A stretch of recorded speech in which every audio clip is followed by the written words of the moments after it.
9h31, direto dos estúdios da TV Universitária. Estamos aqui no Mataburro, na FUVEST 2000, mais um ano aí. Queria agradecer a colaboração da turma lá do Interativo também, a Fernanda, a Vânia, a Flávia novamente, porque é um trampo, moçada. Somos os primeiros, aí um dos primeiros, né, a mostrar para você o gabarito. Começamos às 9 da noite, né? Bom, hoje estamos aqui agora com o Eloizinho, o Neto, professor do Interativo do Colégio Sapos, né, Eloy? E o Eloizinho vai comentar outras 6 questões, de 6 a outras 5 questões, de 6 a 10. Agora eu ia perguntar, antes de começar, Eloy, prova de matemática, para você, foi chato igual o Renatão falou? Foi, seu Seba. A prova foi bem mal feita, assim, a impressão que dá é que eles regrediram, foi comparar com provas de matemática da FUVEST do ano passado, dos outros anos, uma prova muito burocrática, uma prova que exigiu que o aluno fizesse muita conta, que não teve muita criatividade. Assim, a impressão que dá é que não era uma prova da FUVEST. Quer dizer, esse ano eles perderam da FUNESP de 10 a 0.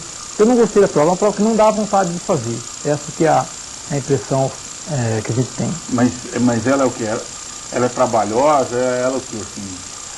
Não dá vontade de fazer por quê? Porque é uma prova feia, assim, uma prova que as questões, muitas questões são questões de apostila, só que a solução dela é muito complicada, mas não porque o aluno não sabe, é porque o aluno vê que vai dar trabalho. Quer dizer, a questão 6 que nós vamos começar fazendo tem um dos piores resultados. O número que dá o resultado lá, eu nunca vi igual uma coisa que lá, pi ao quadrado, raiz de θ, uns negócios que não, assim, não tem por que ser aquilo. E a questão em si, teoricamente, é simples. Quer dizer, então não cobra nada do aluno. Cobra o quê? Fazer conta, juntar a letra.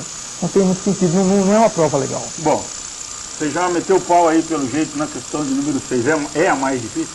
Não é nenhuma questão mais difícil em termos de dificuldade. Quer dizer, o aluno olha para a questão e fala, eu sei fazer a questão. Aí ele começa a fazer e começa a ver que dá trabalho. Ele começa a ver que é uma questão que a impressão que dá que os números estão errados, nada cancela, as raízes vão crescendo cada vez mais, o resultado final vocês vão ver que é uma fração enorme.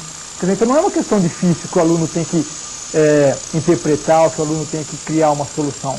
Tá certo? É uma coisa que o aluno ele acaba fazendo o quê? Sofrendo, fazendo conta e conta e conta, e aquela impressão que dá é que ele está sendo judiado. Essa que é a impressão que você tem que fazer aquilo porque está sendo castigado. Castigado. Essa que é. Bom, teve alguma questão boa? Teve algumas questões legais. A primeira questão foi legal, a questão 10 de desenho foi uma questão legal, apesar de não ser muito tradicional para os alunos do nosso interior. A questão acho que foi a 8, a do selo, isso, a 8 foi legal também. Quer dizer, mas a prova, no geral, não é uma prova que a gente está acostumado a esperar da FUVEST. Eloizinho, na questão de número 10, o cara precisava ter regra e compasso, né? Precisava, e o manual fala para trazer, quer dizer, é uma coisa que o aluno que lê o manual, que está um pouco instruído, ele deveria saber disso aí, né? Usou o que na questão 10? Regra, transferidor, não? Regra e compasso, ó. Questão 10 é uma questão que usa o desenho geométrico, e o desenho geométrico só pode usar régua não com escala, né, uma régua simplesmente para traçar linhas retas, não para medir, e o compasso. Então tá bom.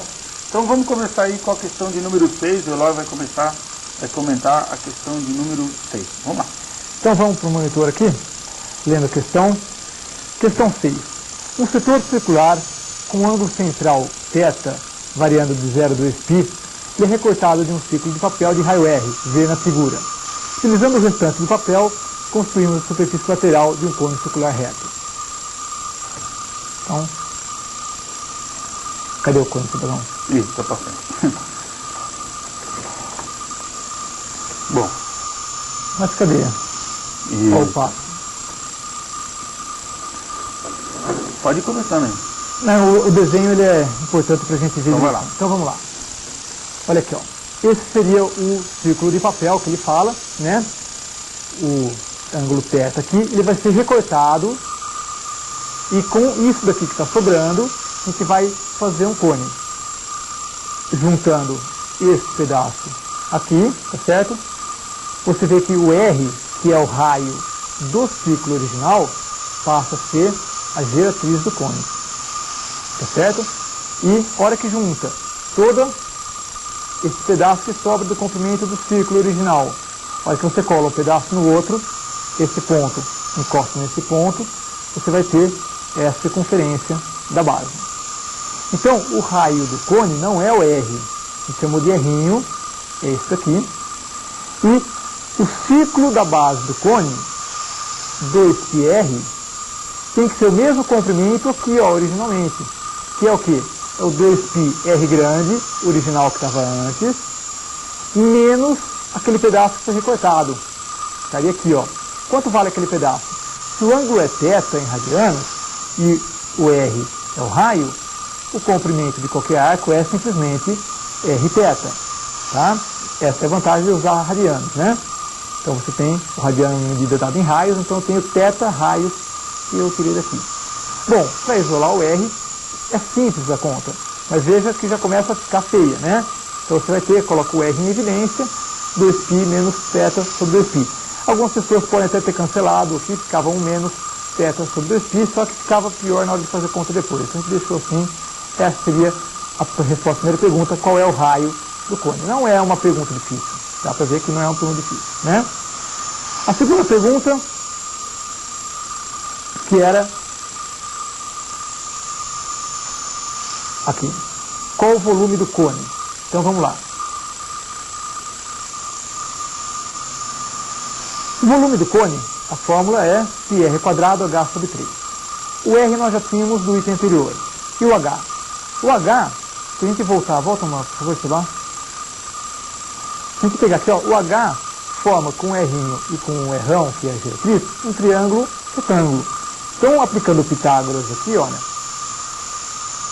aplicando Pitágoras, a gente descobre o H. Então veja que a conta é simples também, teoricamente é. Agora, eu até pulei toda a contaiada, não tem sentido. A hora que a gente isola o H, o máximo que consegue fazer é chegar a isso aqui, ó. Veja só a altura do cone. Para colocar na formulinha, que já tem o R, que já foi calculado antes, e ainda divide por 3. Faz mais um caminhão de conta que cancela o que dá para cancelar, e o volume é simplesmente isso aqui, ó. R grande ao cubo, que multiplica 2π menos θ ao quadrado, raiz de 4πθ menos θ ao quadrado, dividido por 24π ao quadrado. Então, olha o nível da resposta que o aluno chegava. E não é uma questão que a gente pode falar que é uma questão difícil. O aluno vai ter que descobrir como faz. Não, o aluno sabe fazer. O problema é chegar nos números ou passar pelos números, pelas contas todas aí. Né? Bom, nessa questão número 1, eu vi uma frase sua muito bonita. 1 ou 6? Não, nessa questão 6, a primeira sua. Um caminhão de contas. Como é que você define um caminhão de contas? Fazer isso. O caminhão de contas. O caminhão de contas é quando o aluno ele tem que fazer uma coisa que, por exemplo, uma máquina faria por ele com muito menos esforço, né? Eu acho que o que a máquina não pensa, ela faz o trabalho braçal, ela faz conta simplesmente, a gente pensa, quer dizer, então a gente podia dividir o trabalho, quer dizer, a máquina faz a parte braçal, a gente pensa, a gente descobre como que vai fazer, onde vai aplicar e como vai fazer isso. Se for ver essa questão, a parte intelectual dela é 10%, a parte braçal é 90%. Esse que é o caminhão de conta. Caminhão de conta. Então vamos lá para a próxima, 7. Então vamos lá. Questão 7. Questão 7 é uma questão bonitinha, uma questão até simples. Vamos fazer aqui, vamos ler. Quadrilátero ABCD da figura abaixo. E é o ponto sobre o lado AB. Então veja só. Opa, travou aqui não? Então o quadrilátero aqui, ó. ABCD, o ponto E. Aí ele fala que o ângulo AEB mede 60 graus, embaixo. Os ângulos EBC e BCD são retos, embaixo também. Sabe que AB igual a CD igual a raiz de 3, né, Sibá? Pequeno probleminha aqui. E DC igual a 1. Ele pedia a medida do AD. Então, o que nós fizemos aqui nessa questão? Veja lá. Traçou a diagonal BD, tá certo? E com isso a gente criou um triângulo retângulo, utilizando o BC igual a 1 e o CD igual a raiz de 3. Calculou o tamanho do BD, nós vamos ver ele nas contas depois. Com o BD, a gente pode calcular as relações trigonométricas que envolvem esse triângulo. Então, ou seno, ou cosseno, ou tangente, qualquer uma delas serve para você determinar qual é o ângulo B aqui interno. Com esse ângulo, se a gente sabia que ele era reto, sabendo esse ângulo, a gente descobre essa sobrinha aqui, ó. tá? E essa sobrinha, a hora que você junta com 60, uma grata surpresa que é mais um ângulo reto. Então, o triângulo BAD vai ser um triângulo retângulo também, tá certo? Como a gente vai ter descoberto esse pedaço, o tamanho da diagonal, esse a gente já tem, basta fazer um outro Pitágoras e descobrir o tamanho AD. Vamos ver as contas? Então, olha aqui, ó. Primeiro Pitágoras para descobrir a diagonal, né? Raiz 3 ao quadrado não ao quadrado, acha que o tamanho da diagonal é 2. Usando o seno, por exemplo, raiz de 3 sobre 2, descobre que o ângulo é o ângulo de 60 graus. Você vai, volta um pouquinho, por favor. Então, a gente descobriu que aqui era 2, aqui é 60 graus. Logo, essa sobrinha é uma sobrinha de 30 graus. 30 com 60 vai dar 90. Então, vamos ver aqui. O ângulo ali é 30. O ABD, a gente concluiu que ele é retângulo em B. E aí, por Pitágoras, bastante simples. Raiz 3 ao quadrado mais 2 ao quadrado é o tamanho ali. Junta 4 com 3 dá 7. Raiz de 7. Tá certo? Então aqui você tem o tamanho pedido. Volta de novo, por favor, Sebastião. Isso aqui é raiz de 7. Comentando essa questão aí, então, é uma questão legal, mas eu acho que muitos alunos vão, na hora da prova, ter ficado sem saber qual caminho seguir, porque aparentemente o triângulo ABCD ele é um triângulo, o quadrilátero ABCD é um quadrilátero irregular. Então, muitas vezes o aluno pode olhar para a questão sem saber como começar. E, às vezes, a hora que ele olha, a solução fala, puxa, era só isso que tinha que fazer. Quer dizer, é uma questão que se você tem a sacada de colocar a diagonal, achar aquele tamanho 2 ali, descobrir que o ângulo é 60 graus, o outro é 90, é uma questão, vamos dizer assim, é tudo encaminhado para dar certo. É o tipo de questão que não admite outro tipo de solução, né? Ou, se admitir, vamos dizer assim, ela é um pouco bem mais trabalhosa, bem mais não recomendada, vamos dizer assim, né? Então é uma questão que ela é legal até, mas eu acho que, vamos dizer assim, tem mais coisa para ser cobrada, né, na parte de geometria. Em todo caso, é uma questão nova, vamos dizer assim. Bom, para quem está chegando agora, estamos aqui com o professor Eloy Machado Neto, o Eloyzinho, resolvendo a prova de matemática da FUVEST. Estamos aí com a questão de número 6, são 9 horas e 43 minutos. Então, você que está chegando agora, mata burro na FUVEST 2000. Bom, Eloyzinho, essa foi a questão número 7, uma questão de geometria plana, é isso? É isso mesmo, tá bom. Vamos para a questão de número 8, então, né? Vamos para a questão número 8. Número 8 tratava do quê? Uma questão legalzinha, uma questão, acho que é a dos selos, não é? Vamos ver aqui. É a questão dos selos. É uma questão bem interessante. A aparência que a gente... Vamos voltar aqui na tela ali. Comentar a questão 8. A questão 8 é uma questão que a gente começa a ler, ela aparenta, aí é aquela questão manjada que você coloca selo no álbum, não sei o que, sobra aqui, você põe o menos, sobra ali, faz algumas coisinhas. Só que uma questão que, se a gente for ver, ela é bem original porque ela não dá todas as pistas. Ela faz você ter que pensar um pouquinho. A hora que você lê de novo, é uma questão que não era tão simples como aparenta. Então é uma questão, vamos dizer, talvez uma das mais bonitinhas da prova mesmo. Vamos ler e vamos resolver a questão. 2 colecionadores de selos têm, juntos, 500 selos. Cada colecionador comprou um álbum para colocar seus selos. Os 2 álbuns eram idênticos, tendo o mesmo número de páginas. Se o primeiro colecionador colocar exatamente 21 selos em cada página, ele vai conseguir colocar todos os seus selos e vai usar todas as páginas do álbum. Se o segundo colecionador colocar 20 dos seus selos em cada página, então vão sobrar selos que não vão ter cabido no álbum.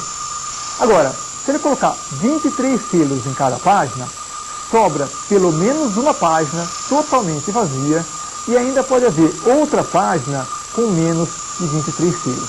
Então veja só, resumindo o enunciado, né?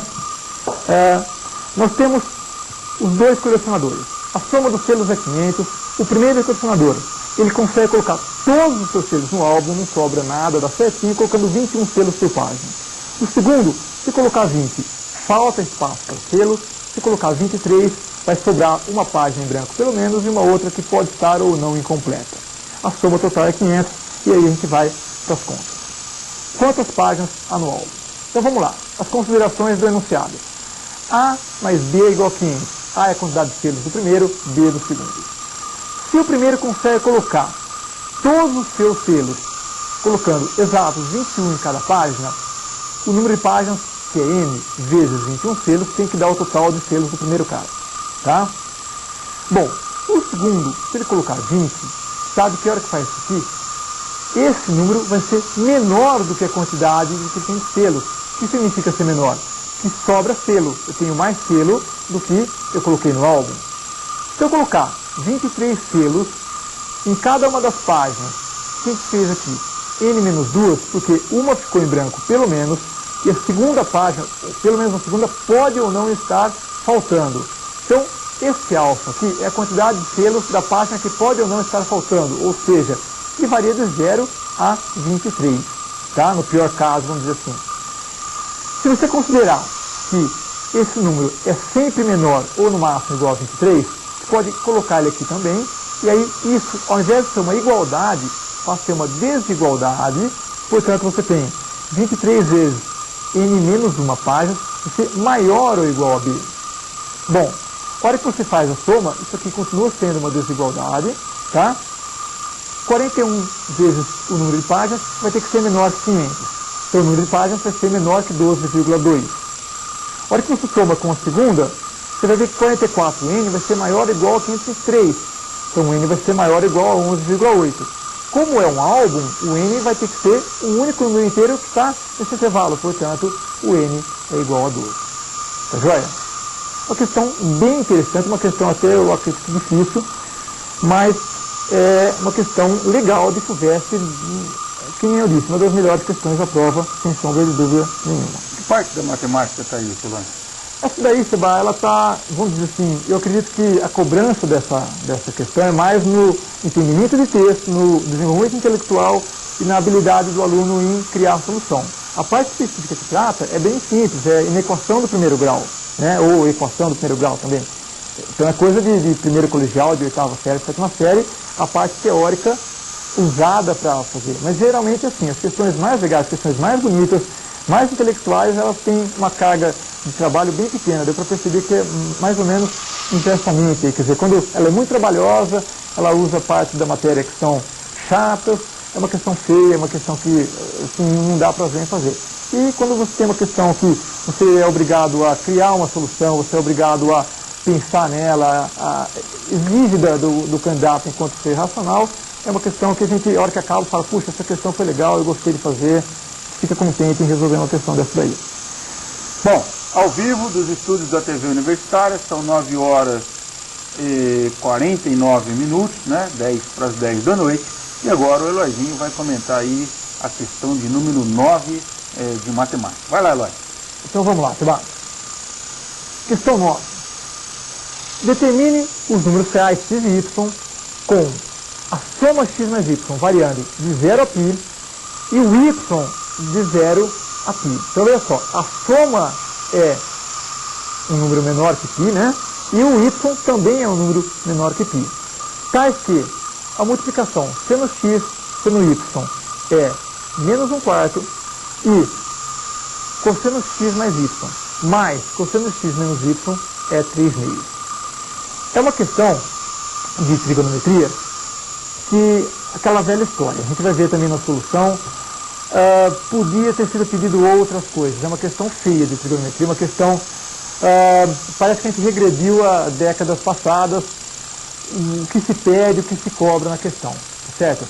Mas, vamos dizer assim, não é uma questão que exija muita coisa, não, exige decorar algumas formulinhas, o aluno teria que saber algumas coisinhas, mas a gente vai ver que, assim, até o aluno que fez um cursinho, que levou a sério, ele fala assim, pô, já resolvi questão mais legal que essa daí. Vamos ver. Então, olha aqui, ó. Desenvolvendo a segunda linha, fazendo a formulinha da soma do x mais y no cosseno, e depois da subtração de x mais y no cosseno, enfim, o cos A, cos B, troca o sinal sem saber, né? Então, cosseno x, cosseno y, trocou o sinal, seno x, seno y, cos A, cos B, troca o sinal sem saber de novo, ali era menos, aqui vai ficar mais, e vê que pode cancelar os senos, fica com 2 vezes a multiplicação dos cossenos, dando 3 meios. Portanto, a multiplicação é 3 sobre 4. Como nós já tínhamos na primeira linha, volta um pouquinho, por favor. Primeira linha, nós já tínhamos que a multiplicação dos senos dava menos 1/4, agora a gente descobriu que a multiplicação dos cossenos é 3/4, nós podemos recriar esses valores aqui, ó. Se eu subtraio os dois, né, o menos 1/4 e o 3/4, eu vou conseguir o cosseno da soma, e se eu somo os dois pedacinhos, eu vou ter o cosseno da subtração. Então, é uma questão que você tem que ter consciência, não só da ida da fórmula, saber que, por exemplo, esse desenvolvimento aqui, ó, é da soma do x mais y ou subtração, mas também ser capaz de ter feito a volta, quer dizer, se eu tenho os pedaços e se eu subtrair, eu chego de novo aqui, ó, e é muito mais fácil trabalhar com esse cosseno da soma, tá? Que você faz essa conta, aqui está faltando um menos, é menos 1/4, ele dá 1, né? Então a gente conclui que se ele é 1, essa soma aqui, o ângulo tem que ser o ângulo 0, tá certo? Dada aquela coisa do começo que ele era menor que π, então ele tem que ser o 0. E na subtração, que faz o que vai dar meio, você tem o ângulo que se adequa feio, né? O ângulo que se adapta direitinho aqui é o π sobre 3 ou o 5π sobre 3, tá? Então veja só, fazendo com o x mais y dando 0, perdão, o y mais x dando 0, o y menos x dando ou esse valor, um sisteminha bem simples, você chega que pode ser π sobre 6 para o y e menos π sobre 6 para o x, ou 5π sobre 6 para o y e menos 5π sobre 6 para o x. Questão de trígono, é questão muito difícil para trabalhar assim. Não, é uma questão assim, Subá. Ela volta ao que se cobrava antigamente, que era as fórmulas decoradas.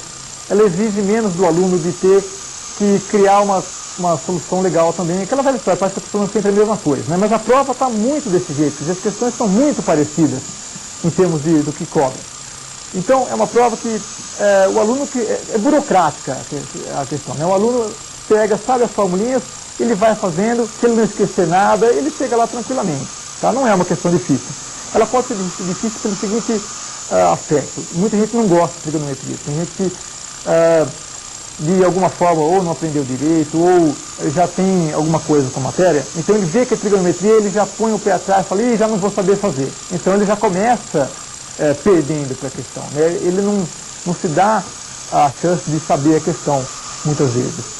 E é uma questão que eu acredito que o aluno que estudou, o aluno que fez um monte de coisa durante o ano, fez exercício da matéria, sabia essas formulinhas aí da soma de arcos, ele é para ter feito a questão, com certeza. Bom, ao vivo dos estúdios da TV Universitária, o programa é ao vivo, meu amigo, não é fácil não. São 9 horas e 52 minutos, estou aqui... 54, né, Simão? 54 minutos, e estamos aqui com o professor Eloy Machado Neto, professor de matemática aí, está resolvendo a questão de número 10 agora, né? Última questão. Questão de geometria, desenho geométrico, né? Vamos chamar assim, não é isso? Vamos lá. Então vamos. São dados os pontos A e B, que está na página seguinte, né? São dados os pontos A e B. Usando regra e compasso, construa a circunferência circunscrita a um polígono regular de 12 lados, um dodecágono. Aqui uma coisa interessante. Eu acredito que se eles tivessem colocado o dodecágono, alguns alunos não iam nem saber do que se tratava, né? Eles colocaram o polígono regular de 12 lados, que tem o segmento AB como um de seus lados. Descreva e justifique as construções utilizadas. Então veja só, a gente vai mostrar aqui, eu vou mostrar a construção, vou acompanhar explicando, mas a gente não vai colocar na tela a descrição que teria que ser feita pelo aluno, quer dizer, o aluno que, além de fazer o desenho, de mostrar a circunferência pronta, ele teria que escrever passo a passo. Então, eu tracei uma circunferência aqui, tracei uma mediatriz, quer dizer, o que eu vou falar, oralmente, o aluno teria que descrever em etapas. A FUVEST exige isso, é parte da questão, não é simplesmente para ficar legal, não. É parte, quando você faz um desenho, você descreve exatamente passo a passo do que fez, justificando, quer dizer, nada é gratuito, você tem que usar o seu conhecimento de geometria, o compasso e uma régua sem graduação, né? Lógico que aqui a régua que a gente usa, ela tem graduações, também não ia fazer nenhuma diferença. O desenho geométrico puro e clássico, a gente fala que usa-se uma régua simplesmente para traçar linhas retas. Vamos lá então. A gente usou uma conclusãozinha da geometria plana, de que o dodecágono, como ele tem 12 lados, cada ângulo externo dele mede 30 graus. Então eu vou usar esses 30 graus aqui para começar o meu desenho. Então olha só, a partir do segmento AB, era dado os dois pontos A e B. Então, a gente traçava o segmento, é o ponto de partida. O que a gente vai fazer? Eu vou construir um triângulo equilátero a partir dele. Para isso, eu centro em A, abro o compasso com o tamanho de AB, depois eu coloco aqui em B, vou com o raio AB de novo, eu encontro esse ponto, tá certo? E traço o meu triângulo que é equilátero com certeza. Por que é equilátero com certeza? Porque a gente usou o compasso, a mesma abertura, então esse azul é igual a esse azul, que é igual a esse amarelo, então ele é equilátero com certeza. O que eu sei de um triângulo equilátero que a gente pode aproveitar? Todos os ângulos são de 60 graus. Esse aqui é de 60 graus? É. Então eu vou passar uma mediatriz pelo triângulo. Estou colocando aqui, ó, compasso em B, nesse ponto. Abro até A para conseguir isso daqui. No cruzamento eu tenho certeza que este ponto e este ponto estão alinhados. Então eu tracei a mediatriz, tá? Como o triângulo é equilátero, a mediatriz ela se confunde com as outras três. Além de mediatriz, isso aqui é altura, isso aqui é mediana, isso aqui é bissetriz. Se é bissetriz, o ângulo de 60 graus aqui vai ser 30 graus. Isso aqui é 30 graus, é o ângulo que eu precisava, o ângulo externo. Então, continuando. Esse ângulo é 30 graus. Então, eu vou traçar, de novo, compasso em B, abrir até A. Ele vai marcar, nessa mediatriz aqui, um ponto C, do mesmo tamanho do AB. Que é o quê? O segundo lado do dodecágono, tá certo? Esse triângulo, se ele é 30 graus, ele é externo. Esse aqui é 150 graus. E daí? Daí eu construí dois lados do meu triângulo, do meu dodecágono. Com 3 pontos a gente consegue chegar lá tranquilamente. Então o que eu vou fazer agora? Vou traçar mediatriz de AB, vou traçar mediatriz de BC. As mediatrizes, elas se encontram no centro de quem? Da circunferência. Por que isso daí? Porque aqui, ó, ABC forma um triângulo. E o encontro das mediatrizes é o circuncentro, então eu consegui o que eu queria, é a circunferência circunscrita a esse triangulinho ABC, que é parte do dodecágono que ele estaria criando. Então a solução é esta aqui, ó. É isso aí, Fubá. Bom, queria agradecer aí a presença do Eloy, né, a gente já comentou aí da prova que foi uma bucha na linguagem dos alunos, né, isso foi bem difícil. É provável que eles realmente tenham essa opinião aí. E agradecer aí a turma da TV Universitária, a turma do Colégio Interativo, a turma do Colégio Estado, que nos ajudou a fazer o Mata-Burro na FUVEST 2000. Obrigado a quem nos ajudou. Até a próxima, moçada. Tchau, tchau. Tchau, Eloy. Obrigado. Até mais, Fábio.